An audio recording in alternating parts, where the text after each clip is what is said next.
Good evening दोस्तों, मैं हूं दिनेश के वोरा। बहुत बहुत स्वागत है आपका वर्ल्ड न्यूज के इस प्रोग्राम में, चैनल डेली न्यूज इंडिया 1.0।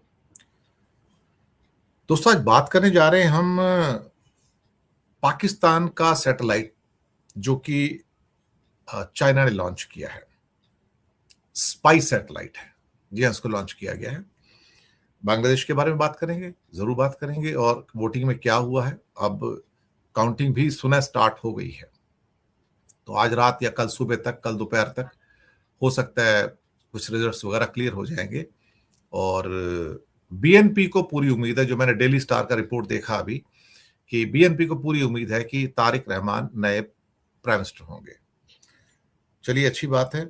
और इसके अलावा चाइना ने अपनी न्यूक्लियर सबमरीन शोकेस की है साहब। तो उनके पास 10 से ज्यादा न्यूक्लियर सबमरीन है। मैं पहले बता दूं, वो छोटा मोटा नहीं है, काफी बड़ा जखीरा है उनके पास न्यूक्लियर सबमरीन्स का। और इसके अलावा कुछ और खबरें हैं, एक तो वो भी हम आप तक लेके आएंगे। तो आप सबको नमस्कार, स्वागत है आपका। गुड इवनिंग, आदाब और सत श्री अकाल। देखता हूँ कौन कौन जुड़ा है। इफ्तिखार करीम, जय हिंद जी, ask you good evening. Siraj Ansari good evening. Rakesh Mishra good evening. Sanjay Kapoor नमस्ते। मनोहर मुल्तानी नमस्ते। मुश्ताक ढाका से आदाब। माथुर महेश गुड इवनिंग जी। दरिंदर एसआई जय हो। मलिक वकार हाय। असलम लवारे वेलकम जी। डायमंड फ्रूट जय हिंद। चांद खान नमस्कार। Farhan Khan from Turkey welcome. Vishwaranjan Das thanks for your story, thank you जी। शरद शर्मा शुक्रिया आपका बहुत बहुत, आपकी दुआओं के लिए। Shakir Hussain good evening. जमील अहमद लंबा नाम है, हेलो जी। Sandesh Pathak hello. Rajendra Saran hello. Jagdeep Singh hello. Sherba Singh good evening. Chandrashekhar Sahu good evening. Tanveen, you are one of the rare journalists who provides not only authentic news but also profound analysis. शुक्रिया आपका बहुत बहुत। Sheel Sadhak hi. Rooftop gardening farming fantastic, सत श्री अकाल जी। और राजा Azhar welcome जी। चलिए, तो सबसे पहले आज जो हम बात करेंगे, मेरे ख्याल से मेरे पास उसका होना चाहिए जी, यही खबर है। चाइना ने अपनी न्यूक्लियर सबमरीन शोकेस की है। पहले आज इसी के बारे में बात कर लेते हैं। टाइप 09V, जी हाँ, इसका नाम है टाइप 09V। ये बड़ा रेयर होता है कि चाइना अपनी सबमरीन को, जो न्यूक्लियर सबमरीन है, किसी और सबमरीन को शोकेस करे और दुनिया तक उन फोटोग्राफ्स को पहुंचाए। यहाँ पर इसका एक सिंगल फोटो भी मेरे पास है यहाँ पर, तो आप उसको भी देख सकते हैं। तो चलिए, इसके बारे में थोड़ी सी देखते हैं क्या क्या इंफॉर्मेशन है इस पर्टिकुलर सबमरीन के बारे में, और मेरे पास क्या इंफॉर्मेशन है मैं आप तक पहुंचाने की पूरी कोशिश करूंगा। और 09V न्यूक्लियर सबमरीन ये शोकेस की जा रही है। ये चाइना का एक नया डिजाइन है और नई कैपेबिलिटी वाली सबमरीन है। जो जो चीजें निकल के आती हैं वो दूसरों के लिए खतरा ही बन के आती हैं। चाइना का सबमरीन यार्ड है Bohai ship building, Huludao में लॉन्च बे के अंदर इसको देखा गया है। इसका नाम रखा गया 09V टाइप या 095, इसका ये भी नाम है। एक न्यूक्लियर पावर्ड अटैक सबमरीन है जिसको SSN कहते हैं, SSN। ये इसे सैटेलाइट इमेजेस के जरिए भी देखा गया है और अदरवाइज भी कुछ और पिक्चर्स भी आनी शुरू हुई हैं। और ये सबमरीन को चाइना की ब्लू वाटर नेवी बनाने के जो उसकी एम्बिशंस हैं, उसके लिए एक माइलस्टोन के रूप में देखा जा रहा है। और खास तौर से पैसिफिक में और इंडियन ओशन के अंदर जो इनकी प्रेजेंस है बढ़ती चली जा रही है, इससे इंडिया और अमेरिका की टेंशन भी बढ़ेगी। चाइना के पास ऑलरेडी दुनिया की बिगेस्ट नेवी है, इसके बावजूद वो नए नए सबमरीन्स को और फ्रिगेट्स को, एयरक्राफ्ट कैरियर को, 3 तो ऑलरेडी लॉन्च कर चुका, चौथा इन द मेकिंग है, वो भी मैं आपको लगातार न्यूज देता रहता हूं। और 9 फरवरी को सैटेलाइट इमेजरी में ये सब चीजें दिखाई दी थी। और इसमें एक जो सैटेलाइट से न्यूज आई है उसका नाम है Sentinel-2L2A, ये सैटेलाइट का नाम है शायद। और इसकी कुल लंबाई 110 से 115 मीटर है। और ये जो पहले उससे 09 थ्री ये SSN से अलग नहीं, कुछ वैसी है। हालांकि थोड़ा नया डिजाइन, थोड़ा चौड़ा लग रहा है इसका आगे से। ये बात मैंने भी नोट की थी कि इस सबमरीन का ये जो डिजाइन था ये थोड़ा सा चौड़ा लग रहा था यहाँ पर। मैं इसको फिर से थोड़ा सा बड़ा भी कर देता हूँ ताकि आप इसको देख सको। तो it's a broad in the front, जो कि बहुत रेयर है, ऐसा कभी देखने को मिलता नहीं। नॉर्मली आगे से राउंड ही होती है, और ये डायमेंशन थोड़ी सी अलग किस्म की है। इस डायमेंशन के कारण अंदाजा लगाया जाता है कि इसका डिस्प्लेसमेंट जो है करीब 10,000 टन के आसपास होगा। ये खतरनाक क्यों है भाई? एक तो न्यूक्लियर पावर्ड है, इसमें कोई शक वाली बात नहीं है, लेकिन इसके अंदर कोई ना कोई तो ऐसी बात होगी अल्टीमेटली। शायद हो सकता है इसमें क्रूज मिसाइल्स या न्यूक्लियर बॉम्ब्स वगैरह, जो उसके लिए जो वर्टिकल लॉन्च सिस्टम्स हैं वो भी देखे गए हैं, जो पिछली पनडुब्बी जैसी हैं, जो कि सबमरीन जैसे हैं। और इनमें 18 लॉन्चर भी लगे हुए नजर आए थे उसमें। तो हो सकता है कि इसके अंदर भी कुछ वैसा ही सिस्टम हो। अब दुनिया में भारत और क्या कहते हैं कि चाइना की नजर में भारत और अमेरिका दो ऐसे देश हैं जो उसको चुनौती दे सकते हैं। तो भारत तो खैर चुनौती नहीं दे सकता, भारत के पास इतनी पावर नहीं है कि चाइना को जो मिलिट्री पावर उसको चुनौती दे सके।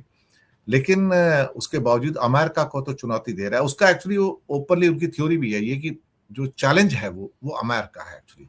वो जो चैलेंज है वो कहीं से भी इंडिया नहीं है, क्योंकि इंडियन नेवी या इंडियन आर्मी जो है चाइनीज आर्मी के मुकाबले बहुत छोटा है एक्चुअली।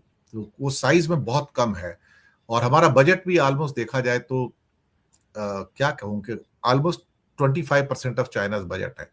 25% मतलब इंडिया का जो डिक्लेयर्ड है करीब करीब 80 बिलियन डॉलर के आसपास हो जाता है। तो करीब करीब 80 से 90, 100 बिलियन डॉलर तो क्रॉस कभी भी नहीं करता है इंडिया का। 80-90 के आसपास ही बिलियन डॉलर के आसपास है, जबकि चाइना का पिछले साल का बजट जो था वो पौने 300 बिलियन डॉलर का था।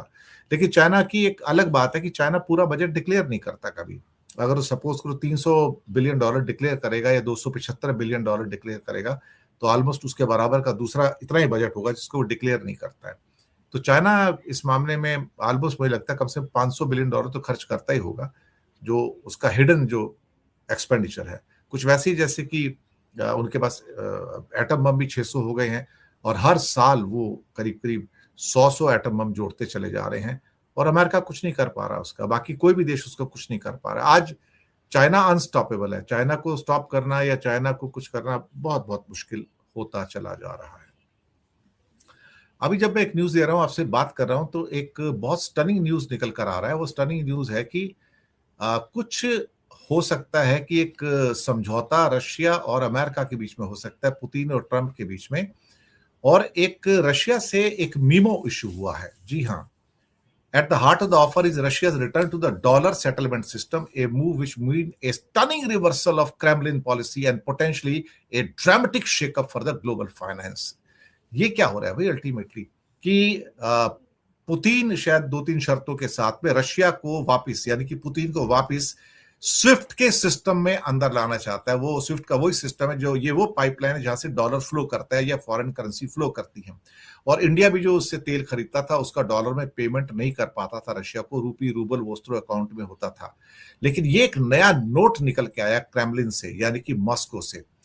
और Kremlin has set out proposal that could see Russia embrace the dollar again as a part of wide-ranging economic partnership with the Trump administration, according to the internal Russian document reviewed by Bloomberg।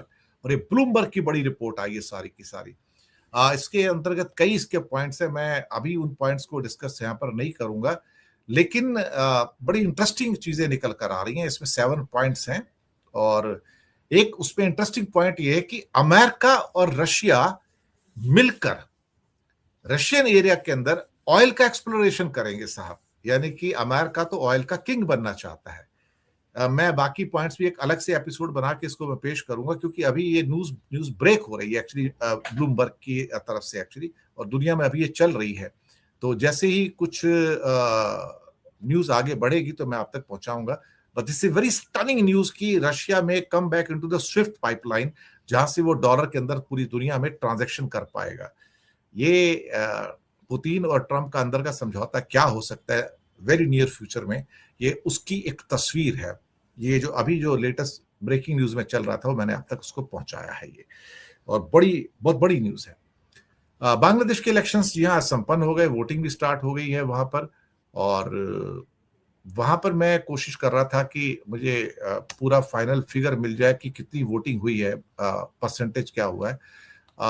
50% तो cross हो चुका था, लेकिन final figure जो voting के हैं वो कहीं से मुझे इवन डेली स्टार के अंदर भी नजर नहीं आ रहे हैं। अब मैं क्या कह सकता हूं कि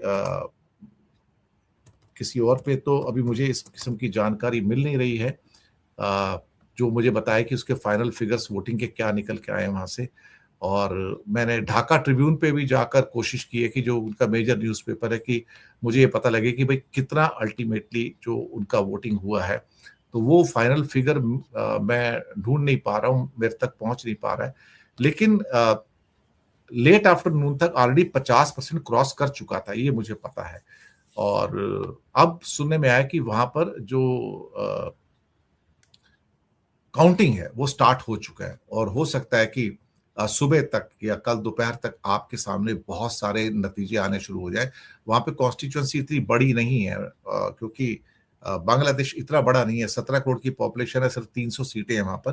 तो मुझे लगता है कि हो सकता है रात को ही काफी रिजल्ट्स आ जाएंगे वहां पर, तो पता लगेगा।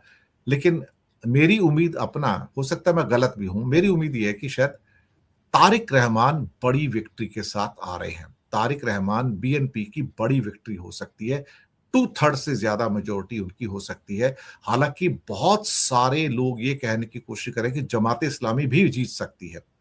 हो सकता है, मैं कह नहीं सकता, लेकिन अभी तक जो फीडबैक मिल रही थी मुझे लग रहा था कि शायद Tariq Rahman is on very very strong footing right now. चलिए कोई बात नहीं साहब। एक और न्यूज है आपकी, पाकिस्तान का जो एक जासूसी सैटेलाइट है, उसको चाइना ने लॉन्च किया है। और ये भारत की भी जासूसी कर पाएगा और बाकी देशों की भी जासूसी कर पाएगा। चाइना के यांगजियांग सीशोर, जहां से सैटेलाइट छोड़े जाते हैं, वहां से EO2 एक स्पाई सैटेलाइट है, उसको सक्सेसफुली लॉन्च किया है। तो पाकिस्तान EO2 का इस्तेमाल अपनी निगरानी के लिए करेगा, हाई रेजोल्यूशन तस्वीरें ले सकता है। और इसकी जो लॉन्चिंग है, जो लॉन्चिंग स्टेशन है चाइना का, वहां से किया गया है। उस लॉन्चिंग में 7 सैटेलाइट को स्पेस में ले जाया गया है, 7 सैटेलाइट्स हैं, उसमें एक पाकिस्तान का सैटेलाइट भी है, EO2 सैटेलाइट जो है। और इसको सुपरको यानी कि एक कंपनी है, उसने इसको डेवलप किया है। और चलिए अच्छी बात है, सारे कंट्री के पास है, सबके पास जासूसी सैटेलाइट तो होते ही हैं, और मुझे इसमें कोई नई चीज नहीं है। भारत के पास भी है, अमेरिका के पास भी है, चाइना के पास भी है, तो ऐसी कोई बात नहीं है। तो सब अपनी अपनी कंट्री को प्रोटेक्ट करने के लिए